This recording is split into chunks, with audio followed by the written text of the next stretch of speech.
साथियों नमस्कार, स्वागत है आपका स्टडी करके इस YouTube चैनल पर। तो प्यारे साथियों, मैं प्रभाकर सिंह आप सभी का फिर से इस सीरीज में आपका स्वागत करता हूं। तो प्यारे साथियों, यह हमारी 2500 से अधिक प्रश्नों की सीरीज है। यह लगातार चल रही है, जिसमें हम जनरल साइंस के कुछ महत्वपूर्ण प्रश्नों को डिस्कस करते हैं। आज के वीडियो का जो हमारा टॉपिक होगा वह होगा कोशिका के अणु। कोशिका के अंदर जो अणु पाए जाते हैं, कोशिका के अंदर जैसे कार्बोहाइड्रेट, जल, प्रोटीन, वसा, ये सब इनके बारे में डिस्कस करेंगे। तो कोशिका के अणु का हमने इसके पहले एक और पार्ट बनाया है, तो अगर आपने अभी तक वो पार्ट नहीं देखा है तो ज़रूर देखें। उस पार्ट में भी आपको बहुत अच्छे प्रश्न देखने को मिलेंगे। तो प्यारे साथियों, यह जो वीडियो है आपकी यूपीएससी, एसएससी, एमपीपीएससी, आरआरबी, इन सभी परीक्षाओं के लिए बहुत महत्वपूर्ण होने वाली है। इसके अलावा एक और महत्वपूर्ण सूचना है आपके लिए कि जो स्टडी कर आपके लिए विविध का, लूसेंट विविध का जो टेस्ट कराने जा रही है, अगर आपने अभी तक वो टेस्ट ज्वाइन नहीं किया है तो आप उसको रजिस्टर्ड कर लें। आप हमारे चैनल की कम्युनिटी गाइडलाइन में जाएंगे तो वहाँ आपको पूरी जानकारी मिल जाएगी। इसके पहले आपको टेस्ट की जानकारी भी दी जा चुकी है, उसके बारे में पहले ऑलरेडी एक वीडियो बनाया है, तो आप टेस्ट जरूर ज्वाइन करें। और प्यारे साथियों, अगर आपने अभी तक टेलीग्राम चैनल को ज्वाइन नहीं किया है तो टेलीग्राम चैनल को ज्वाइन करें स्टडी करके। फेसबुक पर फॉलो करें, ट्विटर पर फॉलो करें, इंस्टाग्राम पर फॉलो करें। जितने भी सोशल मीडिया प्लेटफॉर्म हैं उन सब पर जाकर के सभी लोग ज्वाइन करें। तो प्यारे साथियों, करते हैं आज का वीडियो स्टार्ट। आज का पहला प्रश्न आपकी स्क्रीन पर है। कौन सा खनिज तत्व विकसित जंतुओं की अस्थि एवं दांत तथा अल्प विकसित जंतुओं की बाह्य कंकाल को बनाता है तथा उनको मजबूती प्रदान करता है? तो प्यारे साथियों, हमें उस तत्व का नाम बताना है जो विकसित जंतुओं की अस्थि बनाता है, अर्थात हड्डी बनाता है और दांत बनाता है, और जो अल्प विकसित जंतु होते हैं, जो कम विकसित जंतु होते हैं, उनका बाह्य कंकाल बनाता है। तो ऑप्शन है कैल्शियम, सोडियम, पोटेशियम या फास्फोरस। तो दीजिएगा इसका सही जवाब क्या होगा। इसका सही जवाब इसको आप कमेंट बॉक्स में बताएं। इसका सही जवाब क्या होगा? कौन सा खनिज तत्व विकसित जंतुओं की अस्थि एवं दांत बनाता है तथा अल्प विकसित जंतुओं के बाह्य कंकाल को बनाता है तथा उनको मजबूती प्रदान करता है? तो आज का जो पहला ऑप्शन है, इस प्रश्न का जो पहला ऑप्शन है वह है कैल्शियम, सोडियम, पोटेशियम या फास्फोरस। तो इसका सही जवाब आपको देना है। क्या होगा इसका सही जवाब? कौन सा खनिज तत्व है जो जंतुओं की अस्थि बनाता है, जो विकसित जंतु होते हैं, और दांत बनाता है, और जो अल्प विकसित जंतु होते हैं उनके बाह्य कंकाल को बनाता है? तो प्यारे साथियों, इस प्रश्न का सही जवाब आपको कमेंट करना है। क्या होगा इसका सही जवाब? तो क्वेश्चन 1 का जो सही जवाब होगा वह होगा कैल्शियम। कैल्शियम जो है वो अस्थि, जो विकसित जंतु होते हैं उनकी अस्थि निर्माण में सहायक होता है, दांतों के निर्माण में सहायक होता है, और जो कम विकसित जंतु होते हैं उनका वह बाह्य कंकाल बनाता है। तो इसका जो सही उत्तर होगा वह होगा कैल्शियम। नेक्स्ट क्वेश्चन आपकी स्क्रीन पर है। कैल्शियम कोशिका भित्ति में किस रूप में पाया जाता है? हमें बताना है कि जो कैल्शियम है वह कोशिका भित्ति में किस रूप में पाया जाता है। बहुत महत्वपूर्ण प्रश्न है, इस प्रश्न को आपको नोट करना है। तो कैल्शियम कोशिका भित्ति में किस रूप में पाया जाता है? तो कैल्शियम नाइट्रेट के रूप में, कैल्शियम पैक्टेट के रूप में, कैल्शियम सल्फेट के रूप में, या सभी के रूप में? तो प्यारे साथियों, इसका सही जवाब आपको देना है। क्या होगा इसका सही जवाब?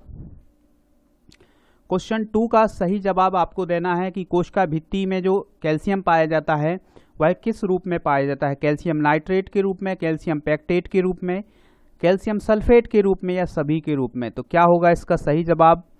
जल्दी से कमेंट बॉक्स में बताइएगा इसका सही जवाब क्या होगा। कैल्शियम कोशिका भित्ति में किस रूप में पाया जाता है? Calcium nitrate, calcium sulphate, calcium pectate, या सभी? तो प्यारे साथियों, इसका जो सही जवाब होगा वह होगा कैल्शियम पैक्टेट। कैल्शियम पैक्टेट के रूप में पाया जाता है कैल्शियम कोशिका भित्ति में। इस प्रश्न को आप जरूर नोट कर लें। अगला प्रश्न है, कौन सा खनिज तत्व कोशिका के अंदर द्रव की मात्रा को नियंत्रित करने के साथ तंत्रिकीय आवेगों के संवहन में मदद करता है? हमें उस खनिज तत्व का बताना है नाम जो कोशिका के अंदर जो द्रव की मात्रा है उसको नियंत्रित करता है। जो कोशिका के अंदर द्रव हैं उनकी मात्रा को नियंत्रित करता है और जो तंत्रिकीय आवेग हैं उनके संवहन में मदद करता है। तो उस तत्व का नाम बताना है। कैल्शियम, सोडियम, पोटेशियम या फास्फोरस। दीजिएगा इसका सही जवाब कमेंट बॉक्स में। प्यारे साथियों, जल्दी से इसका सही जवाब दीजिएगा। क्या होगा इसका सही जवाब? कौन सा जो खनिज है कोशिका के अंदर द्रव की मात्रा को नियंत्रित करता है तथा तंत्रिकीय आवेगों के संवहन में मदद करता है? इसका सही जवाब आपको देना है। कमेंट करें इसका सही जवाब। और प्यारे साथियों, अगर आपने अभी तक स्टडी करके इस YouTube चैनल को सब्सक्राइब नहीं किया है तो सब्सक्राइब कर लें और बेल आइकॉन दबाना बिल्कुल ना भूलें। वीडियो को लाइक करना भी नहीं भूलना है। तो क्वेश्चन 3 का सही जवाब क्या होगा? क्वेश्चन 3 का जो सही जवाब होगा वह होगा सोडियम। सोडियम जो है कोशिका के अंदर जो द्रव की मात्रा है उसको नियंत्रित करता है और जो हमारे तंत्रिकीय आवेग हैं, तंत्रिका तंत्र में जो सिग्नल्स हैं उनको, उनके आवेगों को वहन करने में भी मदद करता है। क्वेश्चन 4 आपकी स्क्रीन पर है। जीवों के शरीर में पाया जाने वाला कौन सा खनिज तत्व तंत्रिका कोशिका के कार्य में सहायता करता है और रुधिर के थक्का बनने में भूमिका निभाता है? बहुत अच्छा प्रश्न है, सभी लोग समझ जाएं क्या है प्रश्न।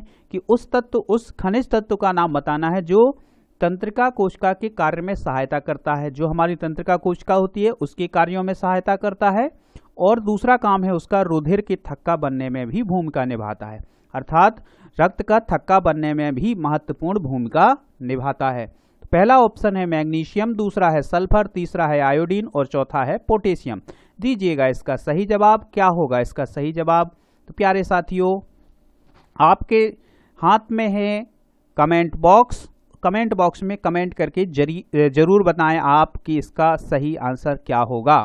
सभी लोगों को पता है कि वह कौन सा तत्व है जो खनिज, वह उस खनिज तत्व का नाम आपको सभी को पता है कि जो तंत्रिका कोशिका के कार्य में सहायता भी करता है और रुधिर का थक्का बनने में महत्वपूर्ण भूमिका निभाता है। तो जी हाँ, इस प्रश्न का जो सही जवाब होगा वह होगा पोटेशियम। पोटेशियम जो है वो रक्त का थक्का बनने में भी भूमिका निभाता है और खनिज जो तंत्रिका कोशिका है उसके कार्यों में भी सहायता करता है। नेक्स्ट क्वेश्चन है आपकी स्क्रीन पर। जीवों के शरीर में पाए जाने वाला कौन सा खनिज तत्व तंत्रिकीय आवेगों की संचरण में सहायता करता है? जो तंत्रिकीय आवेग हैं उनके संचरण में सहायता करता है और अस्थि, दांत तथा एटीपी, एडिनोन ट्राइफास्फेट और एडीपी, एडिनोन डाइफास्फेट का महत्वपूर्ण अवयव है। तो मैग्नीज, सल्फर, आयोडीन या फास्फोरस? तो बताएं जल्दी से क्या होगा इसका सही आंसर। कि जो एटीपी और एडीपी, एडिनोन ट्राइफास्फेट और एडीपी का फुल फॉर्म होता है एडिनेन डाइफास्फेट।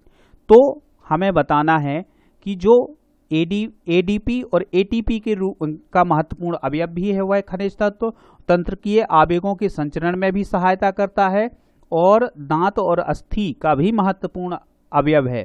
तो वह कौन सा तत्व है? मैग्नीज, सल्फर, आयोडीन या फास्फोरस? दीजिएगा इसका सही जवाब। प्यारे साथियों, इस प्रश्न का आपको सही जवाब देना है अपने कमेंट बॉक्स में। तो क्वेश्चन 5 का सही जवाब क्या होगा? क्वेश्चन 5 का जो सही जवाब होगा वह होगा फास्फोरस। फास्फोरस जो है वो एटीपी और एडीपी का ये ऊर्जा के रूप है। जो हमारे माइटोकॉन्ड्रिया होता है वहाँ इस रूप में ही ऊर्जा संचित होती है, एटीपी एडीपी के रूप में।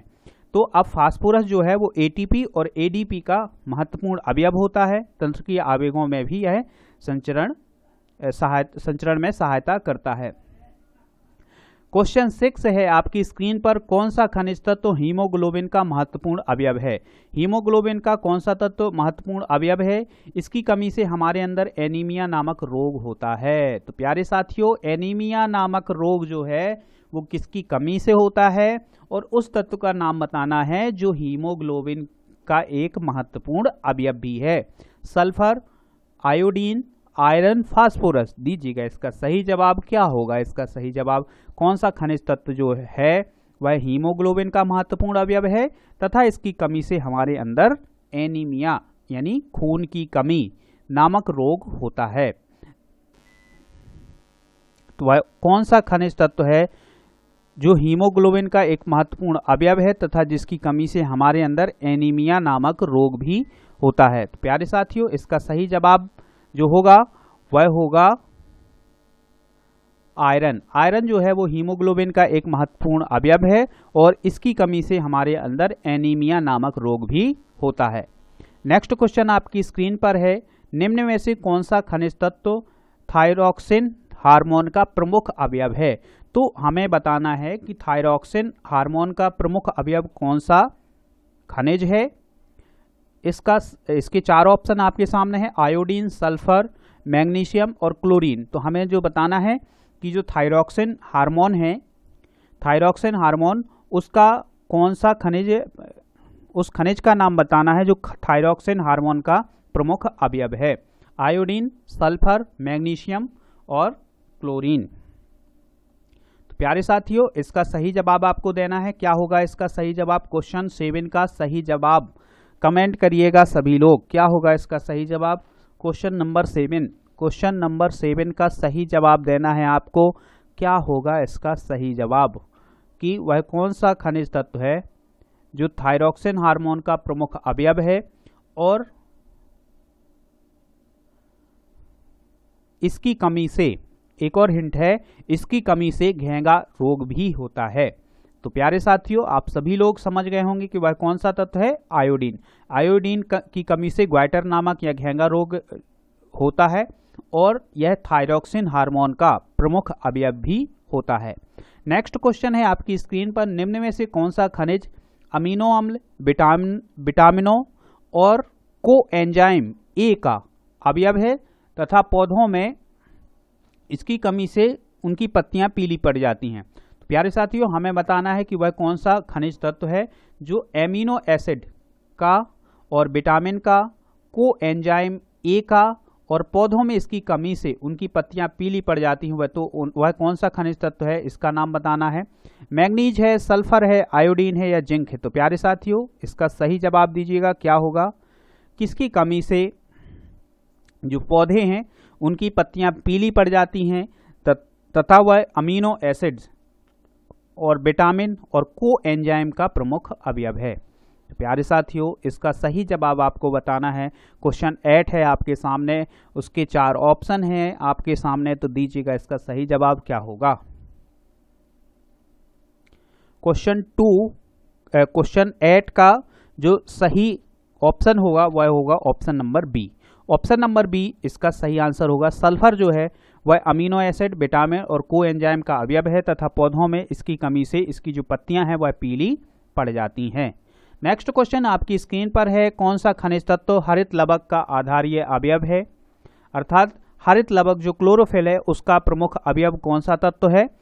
मैग्नीशियम, मैग्नीज, सल्फर या जिंक। इसका सही उत्तर आपको बताना है। क्या होगा कि वह कौन सा खनिज तत्व है जो हरित लवक क्लोरोफिल का आधारीय अवयव है।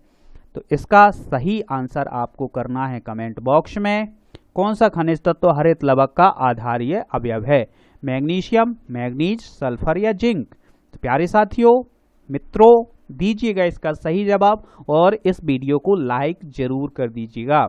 आपको इस वीडियो के अंत में पूछा जाएगा एक प्रश्न, तो उस प्रश्न का जो उत्तर है वह आपको वीडियो खत्म हो जाने के बाद कमेंट बॉक्स में देना है।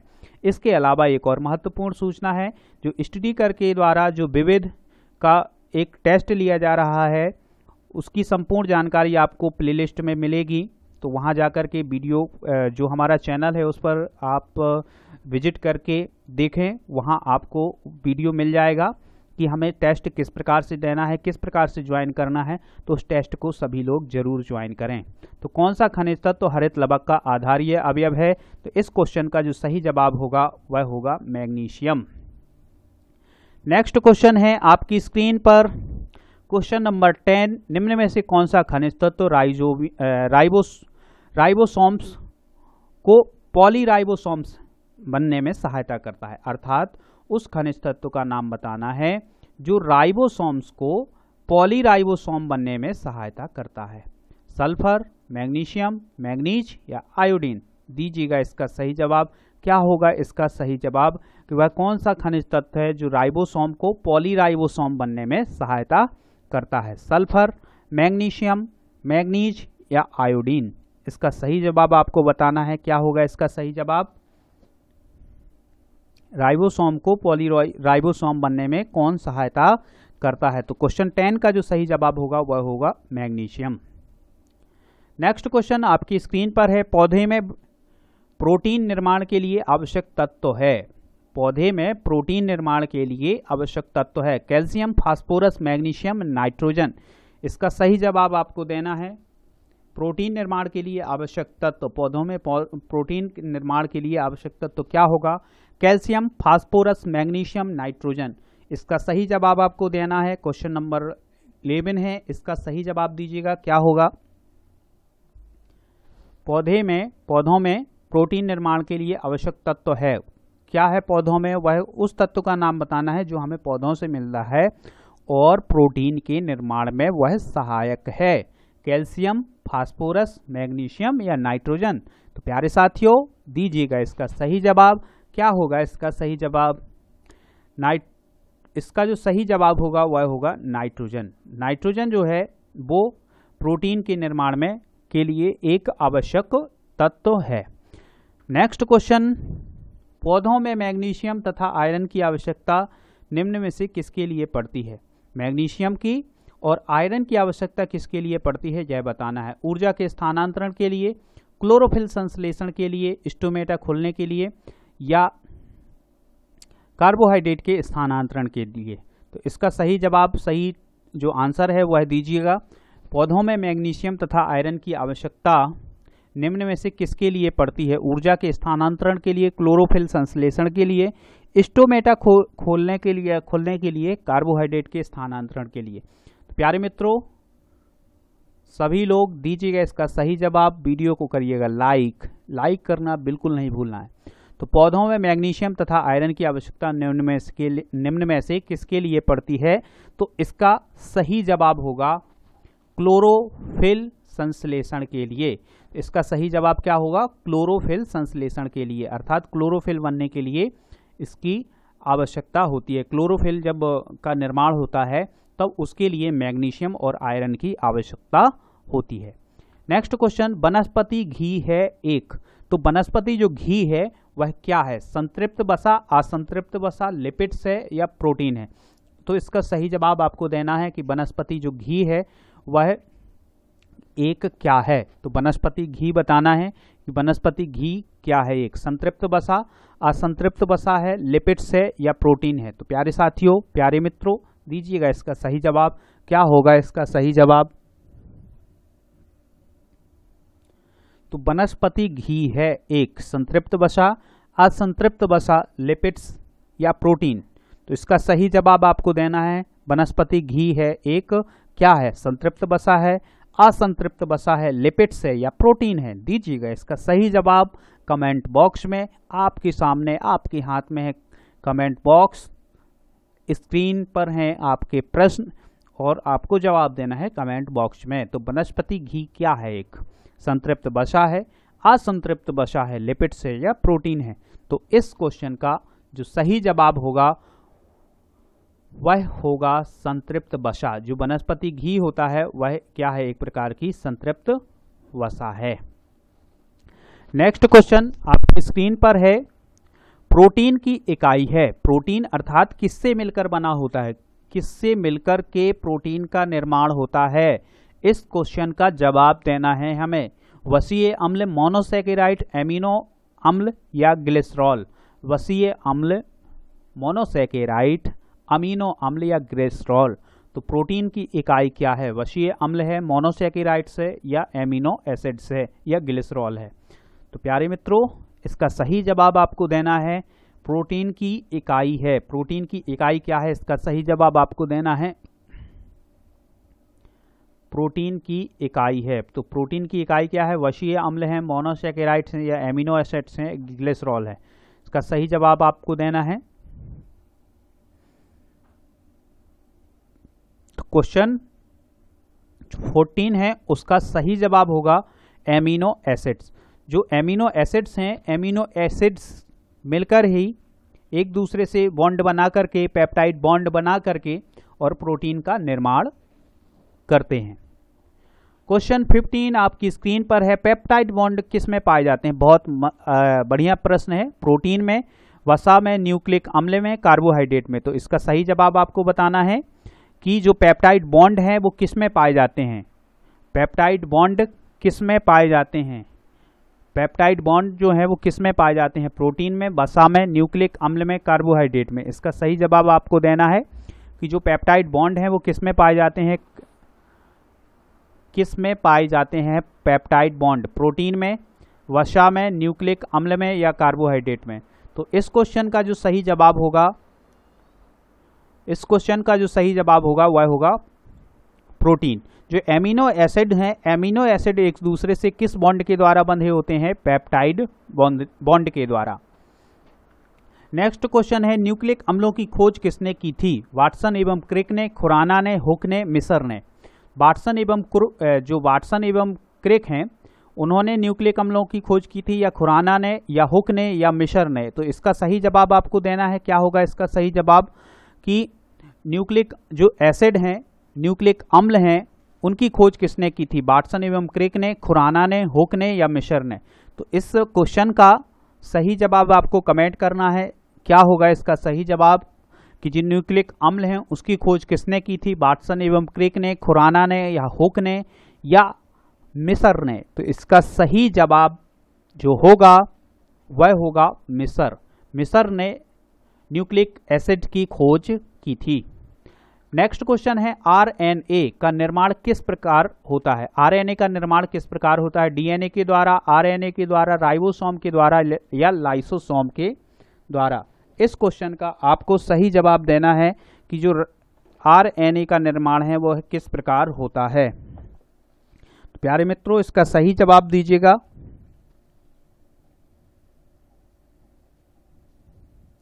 बताएं इसका सही जवाब क्या होगा। तो आरएनए का जो निर्माण है वह किसके द्वारा होता है? इसका सही जवाब आपको देना है। क्या होगा इसका सही जवाब?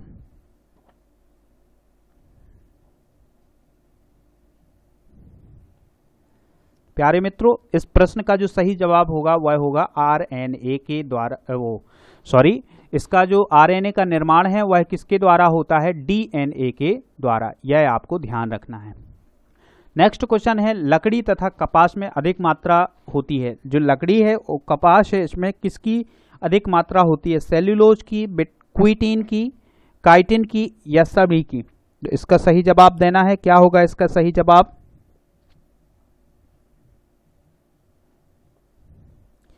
इसका सही जवाब देना है कि कपास में अधिक मात्रा होती है। किसकी मात्रा अधिक होती है? कपास में अधिक मात्रा होती है सेल्यूलोज की, विटामिन क्विटीन की, काइटिन की या सभी की। तो इसका सही जवाब आपको बताना है कि जो लकड़ी है और कपास है उसमें किसकी मात्रा ज़्यादा होती है, अधिक किसकी मात्रा होती है। तो इस क्वेश्चन का जो सही जवाब होगा वह होगा सेल्यूलोज की मात्रा अधिक होती है। क्वेश्चन 19 आपकी स्क्रीन पर है, हमारे शरीर को कुल भार का कितने प्रतिशत जल प्रतिदिन? यहाँ होगा क्या? प्रतिदिन। प्रतिदिन चाहिए। हमारे शरीर को कुल भार का कितने प्रतिशत जल प्रतिदिन चाहिए, अर्थात प्रतिदिन हम कितना जल लें, अपने भार का लगभग कितने प्रतिशत जल हमें चाहिए हमारे शरीर को? 10%, 8%, 15% या 2%। इसका सही जवाब आपको देना है। कितने प्रतिशत हमें जल की आवश्यकता होती है प्रतिदिन? जो हमारा कुल भार है उसके कितने प्रतिशत जल की आवश्यकता हमें होती है? हमारे शरीर को कुल भार का कितने प्रतिशत जल चाहिए रोज, डेली? तो इस क्वेश्चन का सही जवाब आपको बताना है। वीडियो को करना है लाइक, वीडियो को लाइक जरूर करें। तो इस क्वेश्चन का जो सही जवाब होगा वह होगा लगभग 2%। नेक्स्ट क्वेश्चन, अंतिम क्वेश्चन आपकी स्क्रीन पर है, जल में घुलनशील विटामिन होते हैं? विटामिन बी, विटामिन सी, आ और बा दोनों, या विटामिन ई? इसका सही जवाब आपको देना है कि जल में घुलनशील विटामिन कौन होते हैं। इसके पहले आपको महत्वपूर्ण सूचना दे रहे हैं कि जो विविध लूसेंट विविध का एक टेस्ट हो रहा है, तो टेस्ट को आप जरूर ज्वाइन करें अगर आपको इस टेस्ट की जानकारी चाहिए तो हमारे चैनल को पर विजिट करें, वहाँ आपको उसका वीडियो मिल जाएगा, उसकी पूरी जानकारी मिल जाएगी।